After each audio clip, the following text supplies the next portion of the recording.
जय हिंद दोस्तों। जब भी मैं वीडियो में आप लोगों को चालान के संबंध में जानकारी देता हूं कि चालान कैसे भरा जाता है एवं चालान कितने दिनों में भरा जाता है, तो उन्हीं में से बहुत सारे कमेंट्स ऐसे आप लोगों के आते हैं कि आप हमें बताएं कि हमारी गाड़ी सीज हो चुकी है, जब्त हो चुकी है पुलिस के द्वारा या आरटीओ कर्मी ट्रैफिक पुलिस के द्वारा, तो हम इसको कैसे प्राप्त कर सकते हैं, इसको कैसे छुड़वाना है। तो आज की इस वीडियो में आपको पूरी जानकारी मैं देने वाला हूं कि आपकी गाड़ी अगर पुलिस के द्वारा एक बार सीज कर दी गई है, जब्त कर ली गई है, तो आप उसको कैसे लीगल तौर पर छुड़वा सकते हैं। मैं आपको यहाँ पर लीगल तरीका, बहुत ही आसान ये तरीका है, इसका आप पालन करके इस प्रक्रिया का अपनी गाड़ी को छुड़वा सकते हैं। तो आज के इस वीडियो में इस पर पूरी जानकारी आपको शुरू से लेकर लास्ट तक वीडियो पे जुड़े रहिए, अंत तक वीडियो देखेंगे तो पूरी जानकारी आप प्राप्त करके आज जाएंगे। तो वीडियो स्टार्ट करने से पहले आपसे रिक्वेस्ट है कि प्लीज़ वीडियो को लाइक जरूर करिएगा और चैनल को सब्सक्राइब कर लीजिए ताकि ऐसे इन्फॉर्मेटिव वीडियोस फ्यूचर में भी आपको मिलती रहें।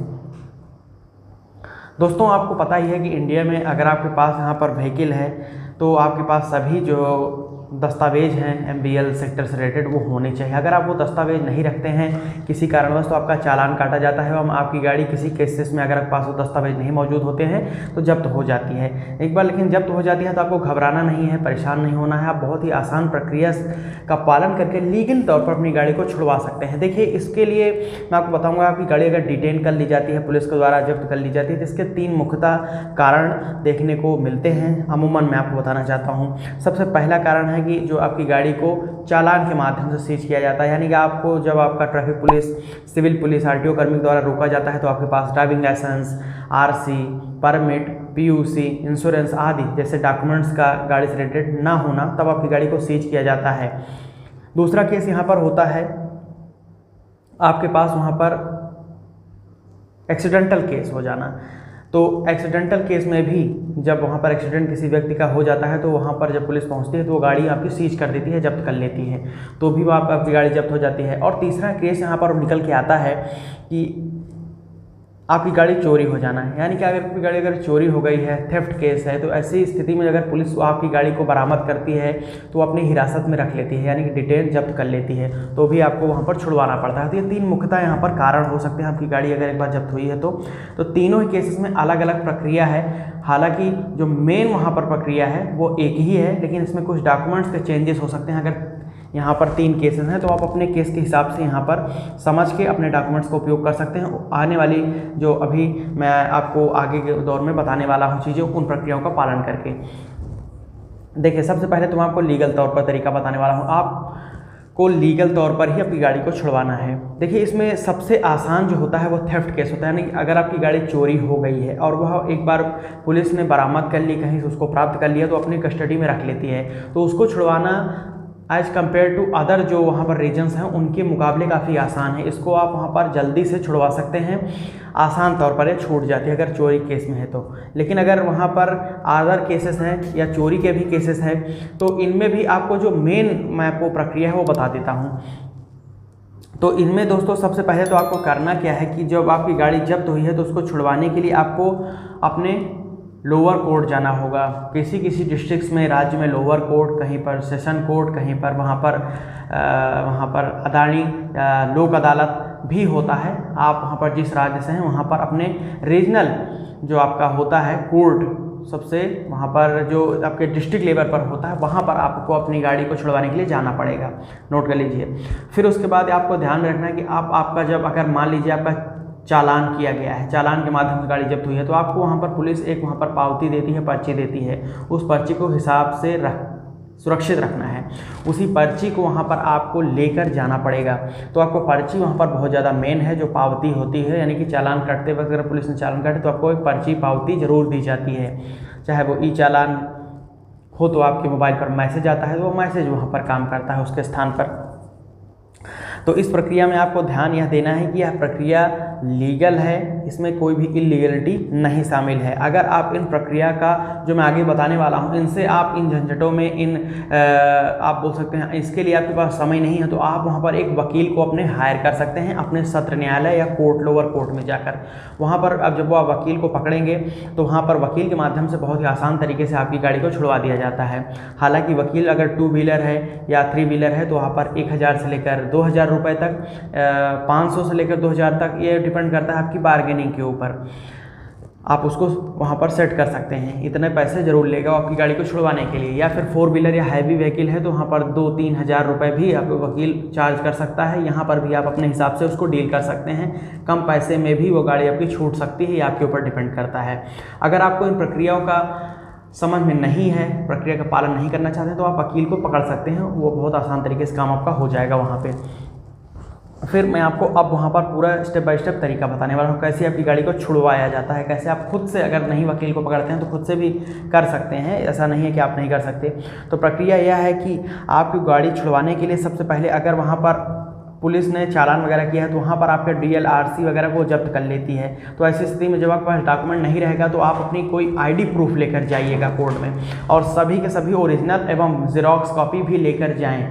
ये मैं पहले को पहले ही बता दे रहा हूँ। तो यहाँ पर मैं अब आपको बताता हूँ। सबसे पहले तो अगर आपकी गाड़ी को चोरी हुई है तो वहाँ पर अपने सारे डॉक्यूमेंट्स गाड़ी से संबंधित, चाहे DL हो, RC हो, इंश्योरेंस हो, PUC परमिट, ये और चालान की पर्ची लेकर जाना है। अगर वहाँ पर एक्सीडेंटल केस है तो भी इसमें यही लगेगा। चोरी की माफ़ कीजिएगा, अगर चालान कटा है तो वहाँ पर आपका कुछ ना कुछ जब्त कर लिया जाता है, ड्राइविंग लाइसेंस, RC वगैरह। तो इसी केस में ID प्रूफ भी लेकर जाना है, और जो अन्य दस्तावेज बचे हुए हैं उनको भी लेकर जाना है आपको।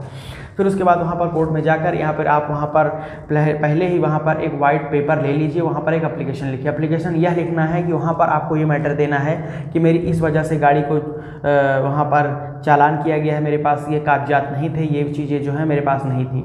अगर आप ध्यान रखिए, अगर आप वहाँ पर अपनी गलती को, जैसे आप वहाँ पर ड्रिंक एंड ड्राइव कर रहे हैं, यानी कि शराब पीकर गाड़ी चला रहे हैं, पुलिस ने आपकी गाड़ी का जब्त कर दिया, तो ऐसी स्थिति में आपको वहाँ पर अपना जुर्म कबूल करना होगा एप्लीकेशन में। अगर जुर्म कबूल नहीं करते हैं, चालान कटा हुआ, तो वहाँ पर आप मान के चलिए कि ट्रायल चलेगा। फिर आपकी गाड़ी तुरंत नहीं छुड़वा सकते हैं आप, उसके लिए आपको वहाँ पर बार बार कोर्ट जाना पड़ेगा, ट्रायल चलेगा। अगर आप सही साबित होते हैं तो चालान माफ़ हो जाएगा। बहुत सारे लोग पूछते हैं कि चालान माफ़ कैसे होता है, तो ऐसे ही होता है। कोर्ट में अगर आप जीत जाते हैं तो चालान माफ़ हो जाएगा, कोई भी चीज़ आपको नहीं करनी पड़ी, गाड़ी भी मुफ्त में छूट जाएगी। लेकिन अगर आप अपना जुर्म स्वीकार कर लेते हैं कि मैंने शराब पीकर गाड़ी चलाई थी, या फिर मैंने मेरी गलती से जो भी आपकी गलती आपने किया हो, जिस वजह से आपकी गाड़ी को सीज किया गया, तो वो स्वीकार कर लेते हैं, तो उसके ऊपर एक कोर्ट वहाँ पर आपको फ़ाइन लगा देता है, 200, 400, 500, 600 तक जो भी होता है, उसके हिसाब से फ़ाइन लगाकर उसको आप भर कर एप्लीकेशन लिखिए, जो भी मैटर आपका है। चोरी की गई गाड़ी है तो वहाँ पर लिखिए कि मेरी गाड़ी फला नंबर की है, ये इतने दिन इतने समय पर चोरी की गई थी। एक्सीडेंटल केस है तो वहाँ पर आप लिखिए कि मेरा एक्सीडेंट हो गया था, इस वजह से गाड़ी में नहीं ले जा सका। जो भी मैटर हो आपको उस एप्लीकेशन में लिखिए। जुर्म अगर आपने किया है तो उसको स्वीकार करिए, नहीं करेंगे तो फिर वहाँ पर केस चलेगा, लंबा प्रोसीजर हो सकता है, आपकी गाड़ी को नहीं छोड़ा जाएगा तब। तो इसलिए आपको स्वीकार कर लेना चाहिए। अगर आपने गलती की हुई है तो, नहीं की हुई है तो वहाँ पर आप चैलेंज कर सकते हैं। तो ये होता है। तो आपने को क्या करना है, एप्लीकेशन आपने लिख लिया वाइट पेपर पर, उसमें आपने चालान की पर्ची को इंसर्ट कर दीजिए, जो चालान आपको कटा पावती मिली अगर तो उसको लगा ददीजिए, सारे ID प्रूफ लगा दीजिए। और वहाँ पर आपको क्या करना है, आप अपने वकील से आप बोलेंगे तो वहाँ पर आपको क्या होगा, वकील आपका CRPC 451 के तहत एक सुपुर्दगी फार्म होता है, उसको लेना पड़ेगा। उसको लेकर पूरा फिलअप करिए, उसमें कोर्ट का नाम, अपना नाम, गाड़ी का नाम, सब कुछ आप लिखिए उसमें कि मैं यहाँ पर इस गाड़ी का मालिक हूँ। सुपुर्दगी फार्म होता है, उसको 451 के तहत आप ले सकते हैं, वकील के माध्यम से कोर्ट में मिल जाएगा।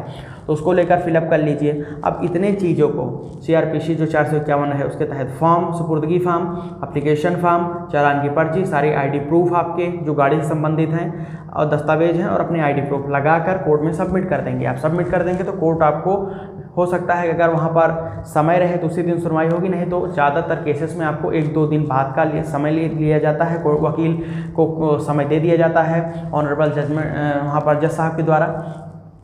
तो कोर्ट आपको जब नेक्स्ट डे के टाइम देगा तो उस पर्टिकुलर डेट पर आपको फिर से RTO वहाँ पर, माफ़ कीजिएगा, कोर्ट जाना होगा। जब आप कोर्ट जाएंगे तो वहाँ पर आपको फिर वहाँ पर अपने साथ में क्या करना है, अपने साथ में एक ज़मानत देने वाले आदमी को लेके जाना है, चाहे वो आपका भाई हो, पिता हो, दोस्त हो, किसी को ले जा सकते हैं। अब मसलन आपकी गाड़ी, अगर कोई गाड़ी है बजाज की, पल्सर ही मान के चलते हैं, या कोई भी एक गाड़ी है जिसकी कीमत दोस्तों 1.5 लाख रुपए है। अब 1.5 लाख रुपए यानी कि 1.5 लाख रुपीज़, तो आपको ज़मानत भी 1.5 लाख रुपए से ऊपर की देनी पड़ेगी, कुछ ना कुछ तो देना पड़ेगा। चाहे वो आप गोल्ड दे सकते हैं, ज़मीन के दस्तावेज दे सकते हैं, या कोई गाड़ी भी दे सकते हैं। अगर आपको कोई भी आपकी गाड़ी छुड़वानी है तो आप अपने सबसे आसान तरीका है अपने दोस्त या भाई बहन जो भी आपके हैं उनको लेकर जाएं और उनकी गाड़ी को वहाँ पर ज़मानत के तौर पर कोर्ट में दें।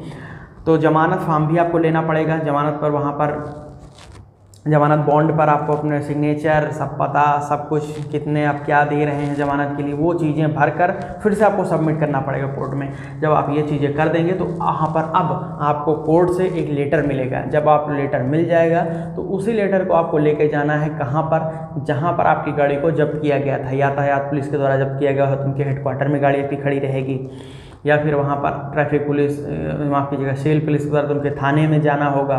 आरटीओ कर्मी है तो वहाँ पर आरटीओ कार्यालय में जाना होगा।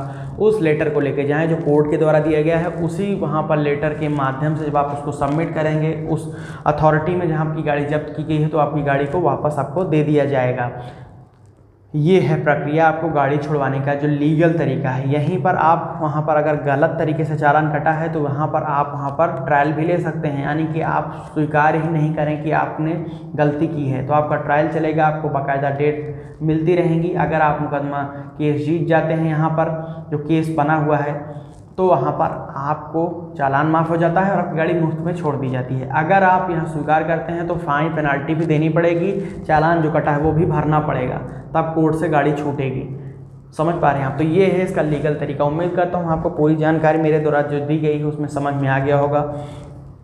अगर कुछ ना समझ में आया हो तो आप नीचे कमेंट करके पूछ सकते हैं। कोई पर्सनल बातचीत, सजेशन, सुझाव के लिए इंस्टाग्राम पर @tinker पर हम अवेलेबल हैं, जाकर क्वेश्चन पूछिए। ट्विटर पर भी अपनी समस्याओं को लिखकर हमें टैग करके अपने ट्वीट कर दें, हम वहाँ पर भी आपका आंसर दे देते हैं। टेलीग्राम ग्रुप को ज्वाइन कर लें ताकि आपको सबसे पहले जो नोटिफिकेशन वगैरह हैं सरकार के वो मिल जाते हैं उस ग्रुप में। नीचे डिस्क्रिप्शन बॉक्स में सभी सोशल मीडिया हैंडल्स लिंक दे रखे हैं। तो यहाँ तक आपने वीडियो देखा तो बहुत बहुत धन्यवाद। मैं मिलता हूँ जल्द ही नए वीडियो में, तब तक के लिए हमें दीजिए इजाज़त। जय हिंद, वंदे मातरम।